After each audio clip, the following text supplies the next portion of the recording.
Welcome back into another episode of Between the Hashes. We got our post-college football playoff episode coming right at you. We got Zach, new member of the Between the Hashes squad, joining in today in place of Charlie, who is not here for who knows why. Again. Probably playing Fortnite. But Zach, aka OSU Headline, join us here for this post-college football playoff episode. Going to be talking a little bit of portal action, recapping the games that happened this past weekend. So we have a big slate going on today. And speaking of OSU Headline, we got Tennessee going to Columbus. We all thought it was going to be a big game. We all thought it was going to be a close game. And this game was over probably 5 minutes into it. So overview kind of what went wrong for Tennessee, early on, and why were they not able to stay in this game? For me, I feel like it was just their inability to defend the flat. I feel like Ohio State really stretched the field horizontally at the beginning of the game, hitting like Emeka and Jeremiah Smith. Like in the flat, it wasn't a lot of deep passes at the very beginning. Lots of short passes, Chip Kelly getting those guys in motions, getting them into open space. Yeah, no, I agree. I mean, Tennessee and, flipping to the other side of the ball, the first half, which is really where Ohio State ran away with this game, Tennessee averaged a distance of 8 yards on third down. They averaged a 3rd and 8 throughout the entire first half. And Tennessee's bread and butter is running the ball with Dylan Sampson, with Deshaun Bishop, with all these guys. So when you're in 3rd and 8, you're really not able to run the ball very much. You're in obvious passing downs, and that gave chances to guys like Jack Sawyer and JTT who had career days, you know, to feast against Lance Hurd and Campbell who have not had great years at tackle for Tennessee. Peter, Yeah, I mean, Tennessee was not ready for this Ohio State team, and it showed.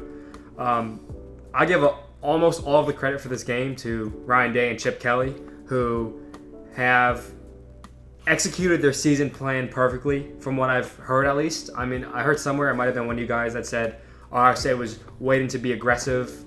They didn't want to be too aggressive with their play calling before the playoffs. So once the playoffs hit, they could go hit the ground running and, surprise some of these teams that hadn't seen the film of these play calls and plays like this. They were really aggressive, and more importantly than that, Will Howard came to play. He did everything and more that Chip Kelly asked of him. I want to talk about Will Howard for a second. There's been the narrative that Will Howard is no better than Kyle McCord. He's just a game manager. Has been one that I've heard all over social media, on different podcasts, all around the college football world. Coming into this game, a lot of non-Ohio State fans, or really people that didn't watch Ohio State football, they gave him the title of game manager, and I can see where they're coming from because plays like the ones we'd seen against Tennessee were not drawn up for Will Howard early into the season. Tennessee was trying to force Will Howard into uncomfortable throws that he couldn't make with their defensive schemes, and he forced them wrong. He made every single one of them. I really, Will Howard is not a game manager. He's an NFL-ready quarterback, and I will die by that. yeah, speaking of throwing the ball, I mean, as well as Ohio State ran the ball, they threw the ball even better. I don't think I've seen Ohio State throw the ball like that all season, even against Oregon. I mean, especially the play calling. I mean, like Zach said, they spread Tennessee all out. They got their guys in the right matchups. They got Jeremiah Smith in slot matchups. They got him. Height differential. I mean, there was all sorts of things they did, and I hadn't seen that from Ohio State and from Chip Kelly all year. So as an Ohio State fan, seeing that for the first time in the playoffs is definitely um, encouraging going forward. And I think that kind of hints at some things to come. I don't even think they opened the whole playbook. No, I I don't think they think did. there's still more to come. And I mean, if you just look at the concepts, I know I was talking to Peter about it during the game, but a few years ago, they ran a play that we actually modeled one of our 7v7 plays on. And they didn't connect on this play, and we only did once, to be fair, too. But it was. I mean, the designs were so much better than I'd seen all year. They got out, they threw the ball well, And Tennessee is not able to throw their way back into a football game. That's just not what Tennessee does. They try and control the game. They try and, if they're going to be down, they're down 7, they're down 10, and they can't crawl back into a game this year throwing the ball. I actually don't think this was all on Nico. Those receivers were not getting open. No, absolutely not. I'm actually a big Thornton fan, and I think that the receivers were not doing their job. But that's what happens when you're in 3rd and 8 every time. The defense kind of knows what's coming. So credit to Ohio State, credit to Ryan Day, credit to Chip Kelly, Will Howard. Really just a great game overall, and the defense too, of course. Really made Tennessee earn literally every single yard. Yeah, I mean, I think you're right about Nico. This is not Nico's fault. I think Nico was one of the few players on that Tennessee sideline that looked like they were really trying. Defensively, Tennessee was a mess. I mean, this was a Tennessee team that was 11th in the nation in total passing yards per game, and they got torched. Jermod McCoy made Jeremiah Smith look like prime Randy Moss. Jeremiah Smith made Jermod McCoy look like Eli Apple in the 2022 playoffs. He was burnt toast. McCoy has been one of the best corners in the country. I know. Exactly. He's forced quarterbacks in like a 40 PFF passing grade. Mm-hmm. And he let Will Howard put 311 yards on his head. And Tennessee has had the 6th best defense in total yards allowed per game. And they allowed Ohio State something like 450 or something around there. It was really just Tennessee wasn't ready. That's all I got to say. Tennessee was not ready. Yeah. I feel like at the beginning of both the first and second half, they were just a disaster offensively. I mean, start the first quarter, they're down 21-0, and then coming out of the half, it's 21-10. They have a good bit of momentum, and they're getting the ball. They have a chance to make this a 4-point game after being down 21-0. Could be a huge swing. I feel like really would have gotten real uncomfortable in the shoe there, and they give up 21 straight points again, and just completely kills them. I don't know what it was, but they could not get off the mat at the start of either first or second half. Yeah, I remember at the beginning of the game, Tennessee had a great first 3 downs on defense, and hands to the face or face mask or whatever it was, accidental. And from that point on, Ohio State's offense looked absolutely unstoppable. That was an early killer for Tennessee. And at that point, I kind of looked at my friend when that happened, and I was like, you're not going to have many of those opportunities to get off the field. And when a penalty comes on the 3rd and long when you're getting off the field, you can't do that against an offense as potent and as talented as Ohio State's. No, I think the moment I realized that Ohio State had won the game was the 15-yard out to Trey Henderson. I saw that, and I'm like, yeah, it's game. Will Howard, that was a great read. I saw that on film. It was a great read. It was that moment that I thought I wasn't nervous anymore, because I was a little nervous going into that game, don't get me wrong. Yeah. But it was from that point I was like, I have no reason to feel nervous anymore. Yeah, and I didn't for the rest of the game. I saw Nico's helmet break, and I said, oh, shit. Yeah. But keeping it in the Big Ten, first game of the slate, Indiana went to Notre Dame, and a lot of the media had a lot of thoughts about this game, but staying away from that because I feel like that's been talked about a lot. We can get into that later. What kind of went wrong for Indiana going into this, or what kind of went wrong for Indiana during this game? They were daunted. I think Indiana simply outmatched talent-wise. Oh, yeah, absolutely. I mean, you could tell, and I think one of the places that, Indiana has good corners. They got some good linebackers. They have some good receivers, some good running backs. But the trenches, Notre Dame had them beat all day, every single spot. I mean, there was pressure on Rourke all night long. Indiana rushed for 63 total yards. Notre Dame had 193. For context, Indiana's defense went in allowing under 80 rushing yards a game, including a game against Ohio State, and Notre Dame had 193. So that's not good, first of all. So the game was won and lost in the trenches. There was no run game for Indiana, which typically opens things up for Rourke in that offense. It's a an RPO style offense. And when the run's not going, the RPO is not going to work. They're not going to bite on it when they're able to stop the run with, not many dudes in the box.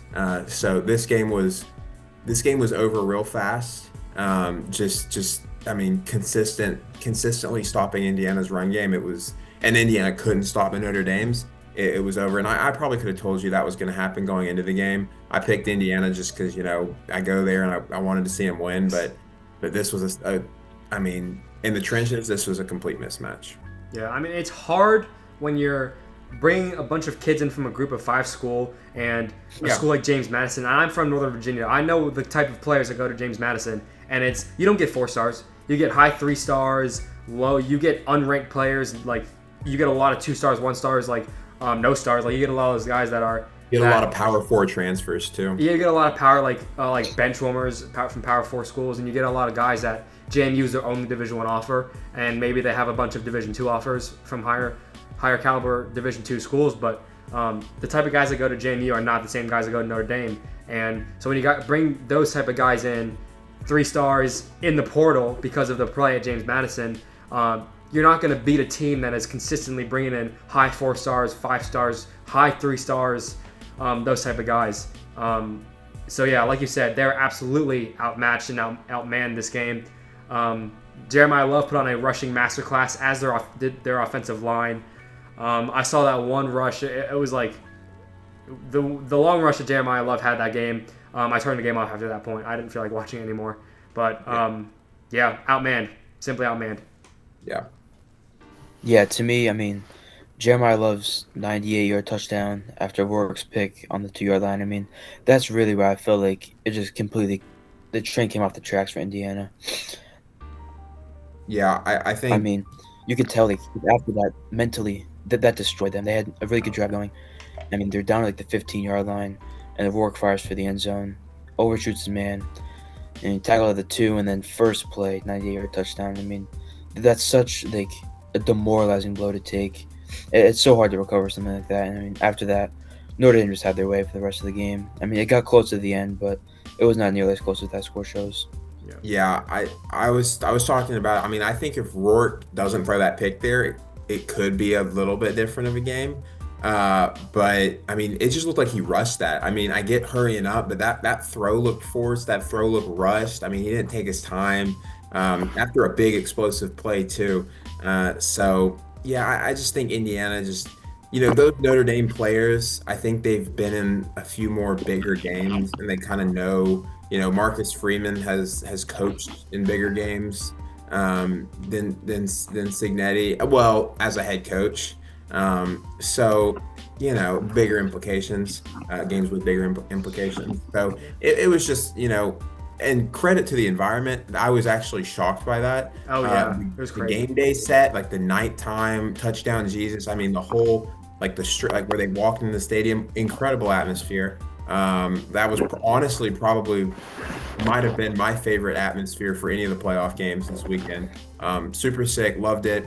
But yeah, I mean, talent mismatch. I mean, and like I said, Indiana has good players, but they don't have these absolute hogs. I mean, Bryce Young had his way off the edge. I mean, it was. I mean, Riley Mills had his way off on the defensive line. So, credit to Indiana for what they did this year, and they definitely, earned the right to be there. But yeah, complete mismatch. Speaking about deserving to be there, I want to address the issue of Indiana not being deserving of a playoff spot this year. I've seen a lot of SEC biased college football fans, and people like Lane Kiffin who think their team should be in over Indiana because Indiana had no ranked wins or whatever. They had a cupcake schedule. It was clear from the start of that game, after that pick and the 98-yard touchdown, that they were not meant to be in that position so early in the Signetti era, which is not a bad thing at all, don't get me wrong. Yeah. However, because of how the SEC turned out this year and how everyone beat themselves up, they absolutely deserve to be in the playoff position at all. There are a handful of potential playoff teams like 13, 14, 15, 16 ranked teams that could have made or been given a bid over Indiana. That were 2 or 3 losses, but they weren't because of their 1 or 2 bad losses on the year. I mean, Alabama had Oklahoma. If they beat Oklahoma, they're in the playoffs. If Ole Miss beats Kentucky, they're probably in the playoffs. If South Carolina beats LSU, who was a ranked team at the time, and Missouri, who was also ranked at the time. They're probably a playoff team as well. But it's just because of these really bad losses that some of the SEC teams faced this year that gave Indiana the opportunity to make the playoffs, and they pounced on the opportunity. They won 11-1. Their only loss was Ohio State, and frankly, their best win on the year was their loss to Ohio State because it wasn't as big of a blowout as people expected it to be. So, yes, Indiana deserved to be there. No, they were not ready. Yes, they will be back. Yeah, just to quickly address that, I do think like, if I was the committee and I was going off the criteria that the committee has set, yes, those SMU and Indiana, I would have them in. Now, do I think that Alabama, Ole Miss, and South Carolina probably could have gone into Penn State or Notre Dame and kept it a lot closer or even won? Oh, yeah, absolutely. 100%, absolutely. Yeah. Absolutely, 100%. But they, the way they played this year, the way Alabama played against Oklahoma or against Vandy, the way Ole Miss played against Kentucky, the way, South Carolina played, against, Ole Miss, really. They got blown out by Ole Miss. They didn't earn the right to be there. Now, do I think the everyday grind or the every week grind of the SEC is a bit tougher than what SMU and Indiana went through? Yes. Unfortunately, that's not the criteria of the playoffs right now. Now, do I think the criteria should be changed? I do. But based on the criteria this year, they got it right. And I wouldn't have changed anything if I was the committee going off of this criteria. Yeah, I wouldn't either. And I think you have to gauge talent with I'm blanking. Talent with potential or expectations. And yet, if you expect these teams like Bama and Ole Miss, who frequently are getting 5-star and 4-star players from high school and in the portal, you expect them to be the best team in their conference. But they didn't seize the opportunity. They didn't beat the teams that they needed to beat in order to get them into a position to make a playoff spot.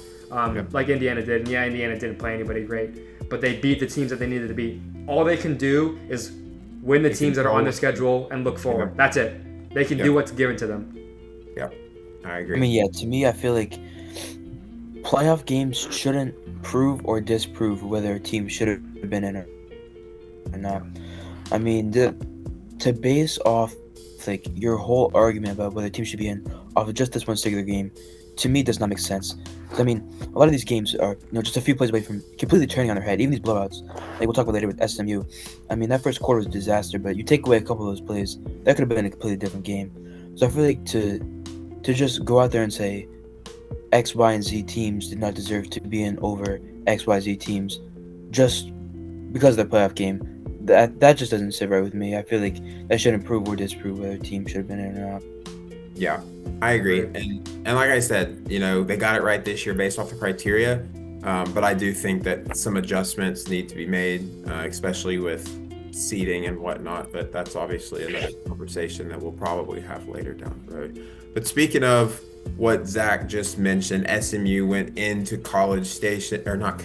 went into State College and got absolutely throttled, to be honest. SMU averaged 1.6 yards per carry. With a really good running back in Brashard Smith. He went into the game averaging over 5.5 all year long. And as a team, they averaged 1.6 this game. So obviously, no run game caused major problems for Kevin Jennings. Obvious passing downs. Penn State was able to take advantage of the pressure they got on him. Pick sixes. The game was won up front, just like the Indiana Notre Dame game. So I'm just curious, kind of what are y'all thinking about how this game went?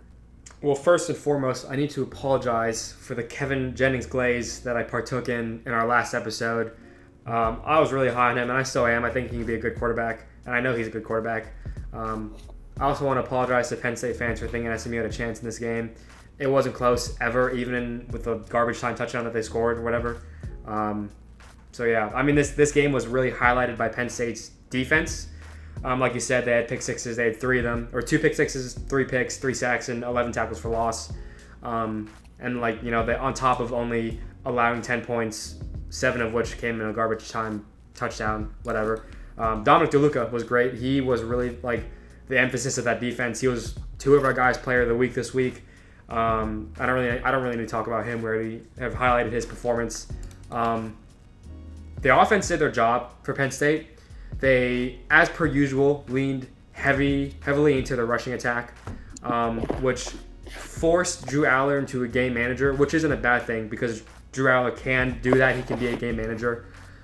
He can do that job well. And even I feel that even if their rushing attack got as stifled as it did against Ohio State, I think Penn State wouldn't have any problems winning this game, just because of how well the defense was playing. They basically only let up 3 points this game. I'm not even going to count the last 7. And like you said, SMU couldn't rush the ball, only 1.6 yards per carry, which is fucking terrible. They also really couldn't pass it. Jennings was 20 for 36 with 3 picks and a 93.6 quarterback rating, which is terrible in college. It was Penn State written all over it from the beginning. Dominic DeLuca, absolute dog. It was just a defensive game. And like you said, the game was one up front, like the Indiana-Notre Dame game. Yeah, and Peter mentioned Dominic DeLuca. And all credit to him. He was one of my MVPs for the week. Really outstanding play, and this is not to discredit anything he did, but what that front 5 did to create those plays for him, to create those picks for him was can't go without mentioning. They were getting pressure on Jennings all night long. They were forcing him out of the pocket, forcing him to make bad decisions, forcing incompletions at the line of scrimmage. I mean, it was real masterclass up front, and then on offense. When one of Singleton and Allen are clicking, they're good. But when both are clicking, they're really good. I mean, they combined for about 160 yards, and they averaged together around 6.5 yards combined. So, when that defense is clicking and when that run game's clicking, obviously Aller didn't play his best game, but I actually like a lot of the things Aller did, a lot of the improvisation he did this game. I was actually pretty impressed with some of the play he had. So when things like this are clicking, when the run game's clicking, when Aller's clicking, when this front 5 is getting pressure and creating plays for other players on that defense, Penn State's a really good team. SMU obviously was outmatched, just like Indiana was, but credit to Penn State. That was as good as a performance that you can want as a Penn State fan. Yeah, I mean, defensively, kind of piggyback off what you said, Noah, I really feel like the MVPs of that game for them were Deni Dennis Sutton and Abdul Carter. I mean, they both got home all day, combined for 2.5 sacks, over 4 TF.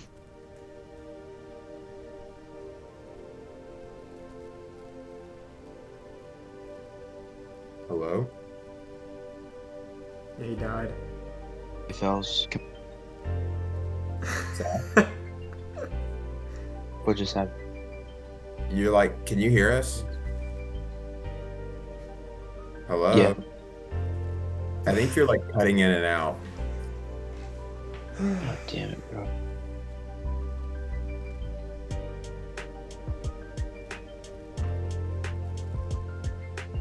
Now speak. Can you hear me now? Yeah, I can hear you. Can you hear me?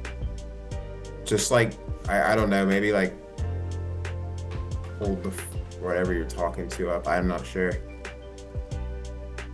It might be the AirPods. Hold on. Sounds like an internet issue. Just restart what you were saying and we'll cut this part out too. Dylan Edwards, 223 yards. Huh? Dylan Edwards has 223 yards and 3 touchdowns. Colorado legend. I believe Kansas State just took the lead. They did. 44-41 with 4 minutes left.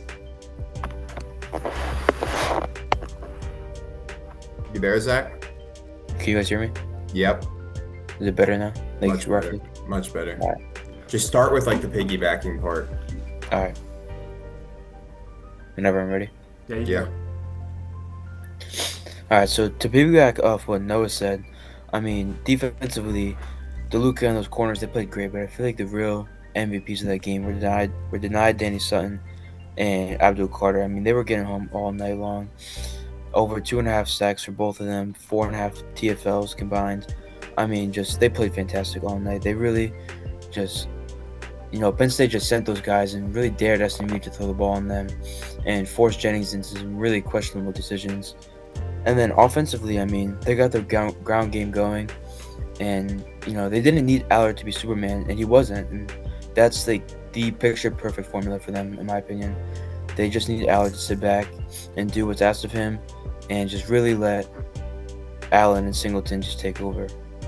Yeah, when I was watching the game, something I noticed, and this doesn't tell you how good Abdul Carter is. I don't know what does, but they were focusing so much on Abdul that you were seeing three dudes run free to the quarterback some plays. I mean, the attention that he drew from that scheme that they went into the game doing, that game plan they had for Abdul Carter. I mean, it freed up so much for these other guys to just eat, which when you have a player like that. I mean, y'all are Ohio State fans. Y'all had Chase Young. I had a Will Anderson. So I know what it's like to, see other guys eat because of how good one guy is. And I think that's what we saw Saturday. But yeah, pretty big mismatch. I think that's all we really have to say on that one. That was just that was a brutal watch. They But gotta fix the seating. They gotta fix the seating. but moving on. Actually a decent game for part of it in at DKR in Austin, Texas. Clemson, Cade Klubnik returns home to Austin to play Texas, to play Quinn Ewers, a little state championship rematch. What did we see from this game, just from Texas? What did Texas do that really impressed us? They ran down Clemson's throat. This was a close game for about. Oh, that goes back. It's back. Zach, did you take out your headphones? Yeah, I did. That's why you can hear me better. You couldn't hear me with the AirPods. This is I like could also hear me. This is like a pick your poison.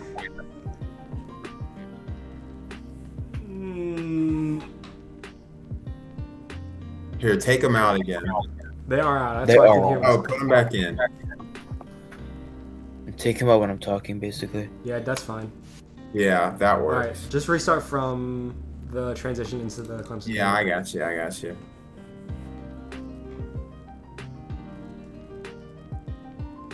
Am I good? Yeah. Moving on from SMU, Penn State, obviously that was a pretty big talent mismatch. But we actually had a pretty decent game in Austin, Texas, at least for a little while. Cade Klubnik returns home to Austin to take on Quinn Ewers, a little state championship rematch. Quinn Ewers got the victory in this game, unlike high school when Westlake took the win. But what did we see from Texas this game? I think it's pretty obvious. But what did we see from Texas that we really liked? Yeah, they ran down Clemson's throat. They ran down their throat. They had almost 300 rushing yards on the day total, and 4 touchdowns, 6 yards per carry. Texas, I mean, it was an exciting game for about 10 minutes. It was a little bit of back and forth action in that first quarter. I mean, on Clemson's first drive. They get on field, march downfield, score a touchdown. Texas does the same thing on the very next drive. And then Clemson's offense kind of became stagnant. And the difference between them and Texas is Texas continued to produce offensively. Clemson hit a field goal. I mean, that cut it down a little bit, but then it's a two-score game. It's 21-10, whatever. And then Quinn Ewers rips a 20-yard bomb to Gunnar Helm, which we posted about. Go follow us. And that was game for me, really, because that put the game up 3 scores. And Clemson went on a little bit of a comeback. There was a couple of touchdowns in the third and fourth quarters. They were a goal line. They were a goal line stand away from a one possession game. Yeah, absolutely. They made a little bit of a comeback, a little bit of a run. It just wasn't enough, and it wasn't in time. And then obviously at the end, Jaden Blue took that huge rush into the end zone. That was it. But yeah, Texas. They game planned to Clemson's weaknesses, which were defending the run, and Clemson obviously couldn't stop it. They had the tandem of Trey Wisner and Jaden Blue, who Jaden Blue is my player of the week, both of which rushed for over 100 yards, 2 rushing touchdowns, and both Jaden Blue had 10.5 yards per carry, which is incredible, and then Trey Wisner had 7.3. So, and then you also had Quinn Ewers. He was playing solid football, just like Drew Alley. He didn't need to be the superhero of the game. He was still playing solid though. 70% completion, a touchdown and a pick. He didn't win the game for Texas, but he sure as hell made it a lot harder for Clemson to have a chance at this game. So running the ball is what Texas needs. Okay, what the fuck? Yeah, to piggyback off of what Peter just said, first I want to give a little bit of credit to Cade Klubnik. I think he played a fantastic game. He did, absolutely. I'm a big fan of Cade Klubnik. That pick wasn't really his fault, I don't think. He played a great game. So I want to talk about Texas. Texas offensive line, they were my offensive player of the week, just that unit. They came to play. I could drive a damn 18-wheeler through those holes they were creating. And I could probably drive a car through some of them because those were some gaping holes. Texas went into this game averaging 173 yards on the ground. They had 292 yards on the ground Saturday afternoon, which is over 100 yards more. And me and Peter talked, before this game. I was like, the key to Texas to win the game is to the offense. I knew their defense would be fine. But like we said last week, Texas defense at home might be the best in the country. Yeah. But all the offense had to do was, play their brand of football. All Ewers had to do was, take what they gave him, play his brand of football. Don't do anything stupid. Like Peter said, he didn't win him the game, but he made it a lot harder for Clemson to win it. He made it hard for Texas to lose it. He didn't make plays that, put Texas in really tough positions. He took the checkdowns. He took these plays that were going to give him rack yards. He only had to throw it 24 times. They ran it 48 times, which is double that. So they took care of business. That's really all to say. Texas took care of business. Yep, absolutely. Yeah, credit Clemson, but that Texas had that all day long. Yeah. And something I kind of wanted to talk about, just moving on to a general overview of the first round. Something I really noticed, like when you look at these games, Clemson, they got the skill guys like Bryant Wesco, TJ Moore, Williams, SMU has Brashard Smith, Roderick Daniels, Indiana has Omar Cooper, Jalen Surratt, D'Angelo Pons, whatnot. But when guys like Texas have Devondre Campbell and Kelvin Banks, when Penn State has guys like Abdul Carter and Danny Dennis Sutton, when Notre Dame has guys like Bryce Young or Riley Mills, all these teams have hogs up front. They have absolute physical hogs up front. These really athletic pass rushers, these really athletic and strong and big tackles and guards. These mismatches in the first round weren't necessarily, out wide. This was not a skill player mismatch as much as it was a mismatch up front. A lot of these games, when you look at, like we talked a lot, this game was a mismatch. This was a talent mismatch. It was up front. Like we talked about every game, it was up front. Penn State ran it all over them. SMU couldn't run it. Indiana couldn't run it. Indiana ran it all over them. Clemson, they did all right, but Texas ran it all over them. So your skill guys tend to stop mattering in games like this. We've seen, a team like USC under Lincoln Riley, electric offense at times, but that, their front seven and their offensive line on offense, they don't have trenches. It's a 7-on-7 team. And 7-on-7 teams, they look fun. If you're a receiver, they're fun to play on, but they're not going to be able to win these big physical games that, you got to win in the trenches, especially in this cold weather. So, when we talk about mismatches, every team has their skill players, but this was a mismatch in the trenches for pretty much all of these teams. Even Tennessee, really. That offensive line for Tennessee looked horrible. Absolutely, Tennessee. Ohio State's got one of the best front sevens in the nation. You have JTT, Jack Sawyer, Tyreek Williams coming at you. Those are big dudes. Those are huge dudes. And they were absolutely a mismatch for Tennessee's offensive line this first round.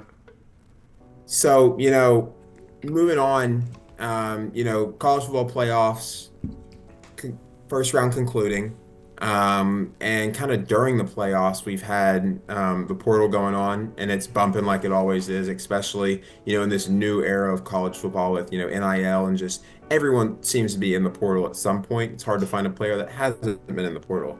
And one of the more interesting things when you look at the portal right now is if you look at the rankings on every site, the number one portal team right now is Texas Tech. They're bringing in some studs. It's not just quantity. There is quality in that class too. And, I know we all pay attention to a good bit to, portal and recruiting and all that. Who's a guy that Texas Tech has kind of brought in so far that you think could have a pretty immediate impact? For me, it's Lee Hunter, defensive tackle. Texas Tech really needed upgrades on that front seven, the defensive front. They were unable to control the line of scrimmage this season. They allowed 148 rushing yards per game, which was 66 in the nation, and they allowed, more importantly, I feel like this speaks to the defensive line more, as they allowed 22.7 first downs per game, which is 117th in the nation. And for a Power 5 school in that type of conference, it's unacceptable. Lee Hunter was a second-team All Big 12 defensive lineman this season. And in 2 seasons, this season he had 45 tackles, 10 of which were for loss. And in the previous season last year, he had 69 tackles, 11 for loss, and 3 sacks. And this is a big dude. They really needed someone that could help control the line of scrimmage because they were not doing it. And defensively, up front, they really needed the help. So I think this is their biggest get in the portal so far. Yeah, Lee Hunter, if I believe, he started at Auburn, right? I don't know. All I know is that he was at UCF. Okay. Yeah, I mean, Texas Tech needed trenches. That's pretty obvious. And I think a guy that's going to step in is Hunter Zambrano, however you want to say it, from Illinois State. He's the top interior offensive lineman in the portal. Played tackle for Illinois State. Played left tackle for 3 years, but he has the ability to move inside, and he probably will at Texas Tech. Texas Tech, they lose both their guards and their right tackle. And they got another offensive lineman too, but this is a crucial get when you get one of, if not the top offensive lineman in the portal right now, to come in and pair with a guy like Quentin Joyner, who's going to come in and run the ball for him. So big get in the trenches, like you said too, with Lee Hunter, but I think Hunter Zambrano is going to come in, veteran guy, and come in there and fill one of those guards or maybe tackle role for them. Zach, what do you got? Zach is not with us. Zach is deceased. LSU also going hard in the portal. They had a few crucial losses on early signing day in the early signing period. So, we see a lot of teams kind of shifting over into a more portal heavy recruiting class. LSU obviously hasn't done that yet, but their class is pretty portal heavy. Do we think this kind of works out for them, this kind of strategy, maybe spending the Bryce Underwood money right now? I mean, yeah, they lost Bryce Underwood. That's a huge loss, number 1 quarterback in the nation. But they still have the 7th best recruiting class nationally. So, and they also brought in 3 5-stars. So that's always elite. That's always great to have. Something to look at is that they have the 5th best class in the SEC while being 9th in the nation. And they're nearly 6th. I believe it was A&M that's just below them by a couple of points. So we'll have to see how that plays out in the coming years with their 2025 class. I think it's going to work out fine. I mean, LSU they got the money. Obviously, they have the boosters to really get any player that they want. It's just a matter of player personality and stuff like that. All the non whatever. I'm thinking of a 2K stat. I don't know what it is. It's like not chemistry. No. It's like. Well, what do you reference? Something you can't have. Something that you physically cannot have. Intangibles. Yeah, like those. It's intangible. That's what it is. Yeah, that's what it really matters, is because they have the money and they have the facilities and they have the history. And the coaches, obviously, too, with Brian Kelly being there. So I think it'll work out just fine for LSU. Yeah, and LSU, with losing Underwood, they're able to fill a lot of glaring holes right now. Patrick Payton, pass rushing from Florida State, one of the best, probably the best pass rusher in the portal. You bring in Delane from Virginia Tech, among a bunch of other guys, Barry and Brown and all those guys as well. And in this era, and I want to start off by saying losing Bryce Underwood sucks. I'm not trying to shine any light on it. Like, that sucks.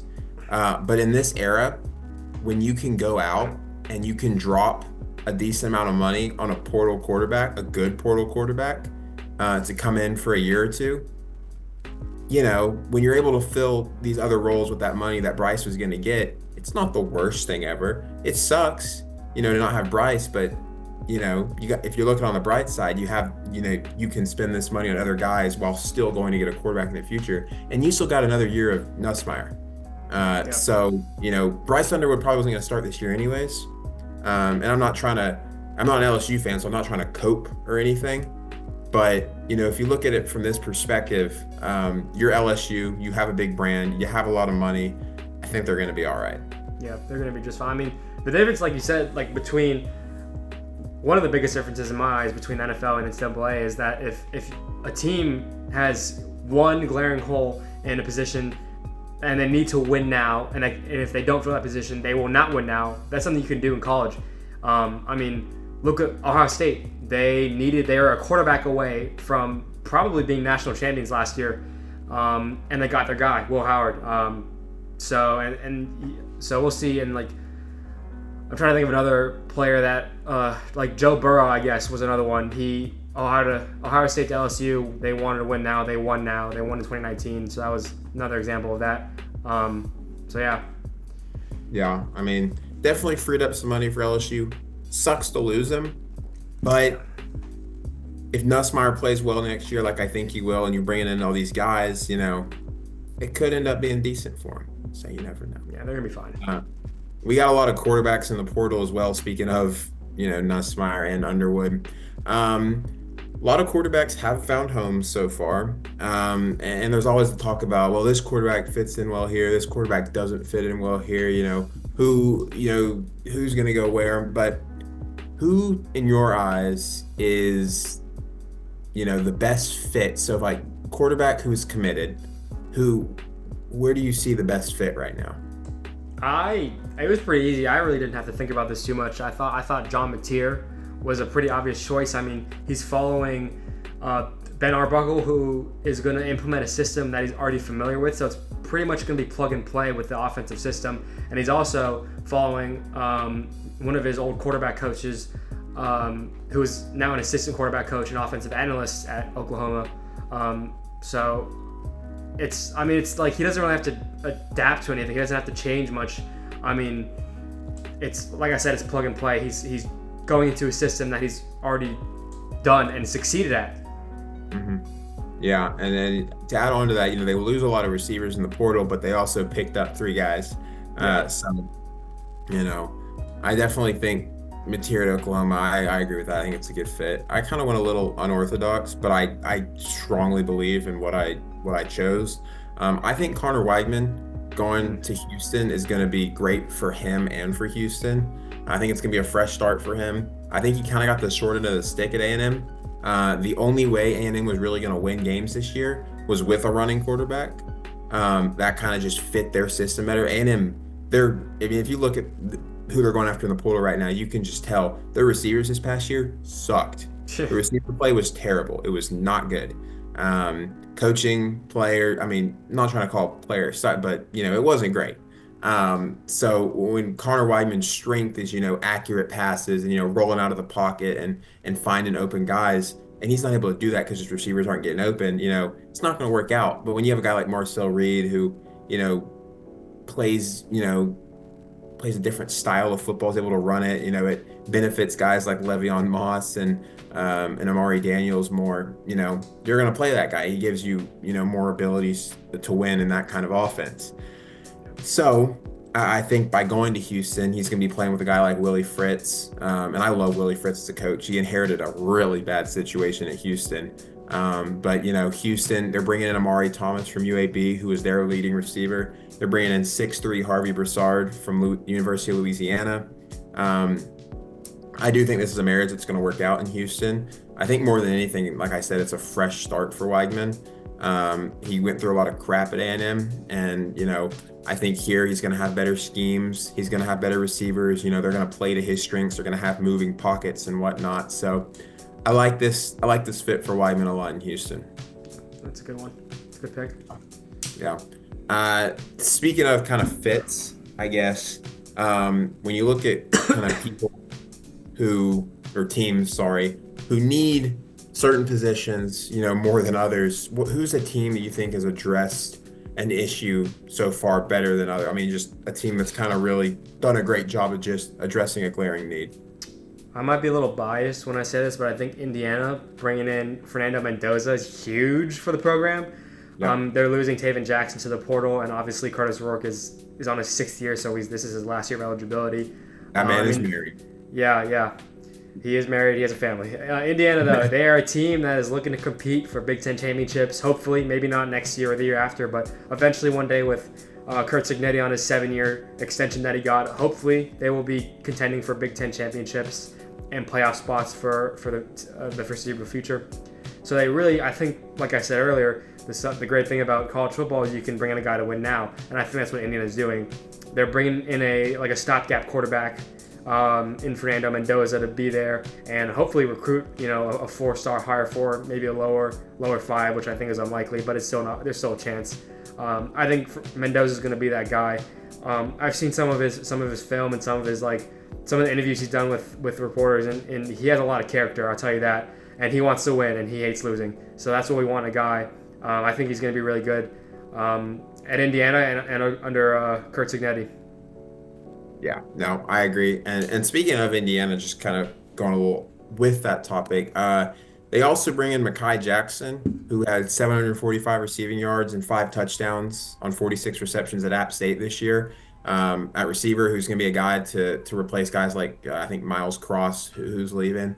So that's a great addition. They're also bringing in running back Roman Hemby from Maryland. So all around, I think Indiana fans have a lot to be excited about, portal wise. And Sig's definitely not done. Definitely going to beef up those trenches. If he doesn't, probably see the same thing happen last year as we did, or next year as we saw last weekend. But great job by Indiana so far. And Mendoza, 100%. He was a guy I considered. 100% is going to be a huge addition for them. So. Yeah, I think Caden Salter at Colorado is also huge.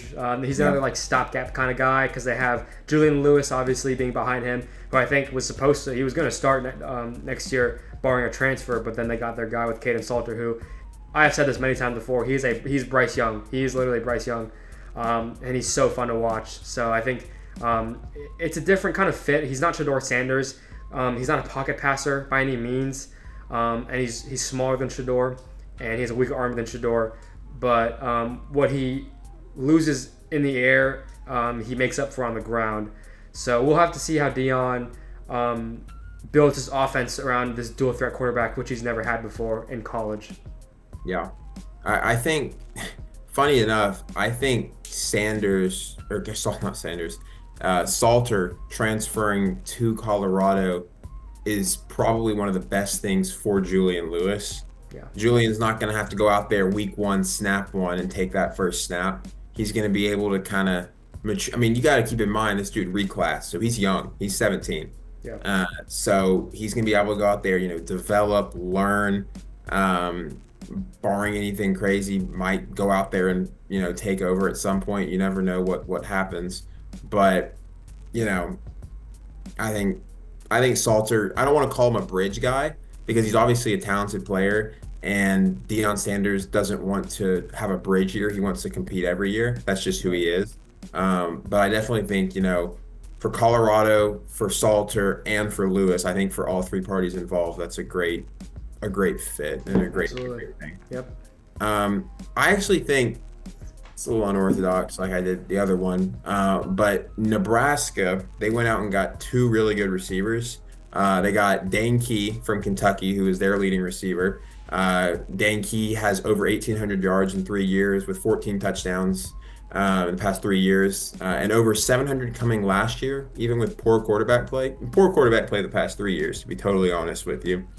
So Key is a great addition. They also bring in Nazia Hunter, I believe, Cal's second leading receiver.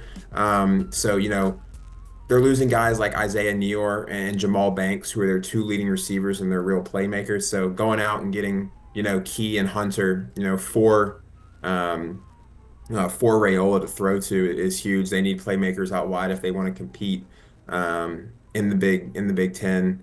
So I definitely think that's a pretty good job by Matt Rule going out and getting those 2 guys. Yeah, that's going to be huge for Patrick Mahomes and company. For Patrick Mahomes, he found his Tyreek Hill. But there's always also in the portal, there's always those kind of low key guys who find a team and it's like, wait, that actually might be a good fit. Maybe they're not rated the highest, but that actually might work out pretty well. And so going through it, we'll start with one. Who is one, kind of sneaky good portal edition that you've seen so far? One portal addition I think is going under the radar is Jerron Tibbs going to Kansas State from Purdue. Kansas State is losing. Can we talk about how many elite players are transferring from Purdue right No, now? seriously, it's How crazy. bad they were last year? Yeah. I would leave so too I if I was elite and if I, got 70 put on my head by Indiana, I'd leave too. Shit. But yeah, Jerron Tibbs, Kansas State, he's leaving from Purdue. Kansas State is losing 3 senior receivers, as well as Keegan Johnson and Trey Spivey to the portal. So they really need outside vertical threats. And at Purdue, he had 30 catches for 347 yards and 2 touchdowns. And yeah, his numbers weren't great. He's only a true sophomore, I believe. He has 2 years of eligibility and a red shirt available to him. I think this is going to be huge for Avery Johnson in Kansas State. Like I said, they're losing a lot of outside talent. So he could come in and he'll be in the top 3 in their depth chart and for receivers immediately, just because of how much depth they're losing. They're losing 5 receivers this year. So yeah, that's a huge gift for Kansas State. Yeah, Kansas State also brings in one of, if not the top tight ends in this year's recruiting class in Lincoln Cure. So Avery Johnson is definitely going to have some toys to play with next year. Absolutely. Kansas State should be much improved, but Yeah. I think one that's kind of flown under the radar simply just because of where he's coming from is Jordan White, and he's a center for Liberty, and he's going to Vandy. He's 6'2", 300 pounds. He's big, but he's fast. He's a senior center, a lot of experience. And you gotta be a smart guy to run Vandy's offense. They run a veer offense, which kind of incorporates, a running quarterback, more than one running back, just a lot of misdirection, a lot of kind of, to the boundaries. You got to be quick. You got to be able to get to the second level as a center. You got to be able to, reach block quick on the guards, on the tackles. And I think he's a guy that really fits their scheme well. He was the anchor of a really good Liberty offensive line. They were, I think in 2023, they were first in rush yards per game, first in tackles for loss per game, and second in sacks allowed per game. So that was an elite offensive unit that he anchored. I believe, yeah, he is a senior. He's played 3 years. So I really like this more than just the player. I really like the fit, just the guy who can really run a veer offense. It's hard to find, big athletic centers, and I think he's one that's going to do a great job in Nashville. Yep, it's a good pick. Yeah, if you have a second one too. Yeah, my second guy was linebacker McKay Gabayor from Nebraska going to Missouri. He is going to help fix or fill the linebacker gap that is going to open up after the season because of Corey Flagg, who's a graduating senior.